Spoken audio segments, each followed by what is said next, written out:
Amang guro mo ani nga post, di ba?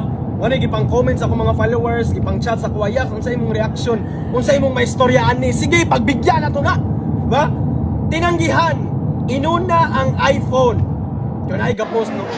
10 years yung pinsan ko dyan sa Hong Kong. Lumapit kami sa kanya para sana makahingi ng tulong. Nanganak ako, need PCS. Pero tinanggihan kami, wala daw siya pera. Tas next day, nakita na yung post niya, bagong iPhone at 18K kwintas. Gift for herself daw. Grabe, kahit 20K lang sana hiniram. Inuna pa niya ang iPhone. Kabanga. Kabanga! Kabanga! Wala sakit na to mga Pinoy, no? Pag dati ka pamilya nga naa sa gawas or nag-abroad, feel na to, obligasyon ta nila.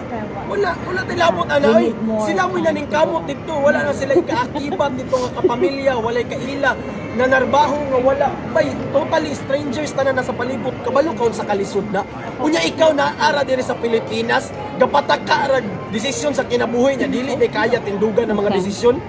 Mama, kung istorya ni mo, ma'am, mula ko na ingon nga sayop ka ha, nga nireklamo ka ha. Sayop yun ka. Bitaw, sayop yun ka, ma'am. Nganong dauton man mo na imong kapamilya. Igagaw nga nagtrabaho sa Hong Kong nga wala katabang sa imo kay kesyo mga nakay ka buros ka din siya wala lagi day kwarta o niya nakapalit og iPhone then 18K nga kwintas. Ma'am, pag moingon gani na imo ang kapamilya or igagaw nga wala siya pera meaning nga na iyang kwarta nga naan niya naka-budget na siya. Wala na kay labot asa na padulong ng budget niya. Okay? Iya ba nang ibakasyon, iya ba nang ilaglaag o iya ba nang i-spoil sa iyang self? Budget na niya sa iyang kaugalingon. Need niya i-reward yung self. Now ikaw, kay gaburo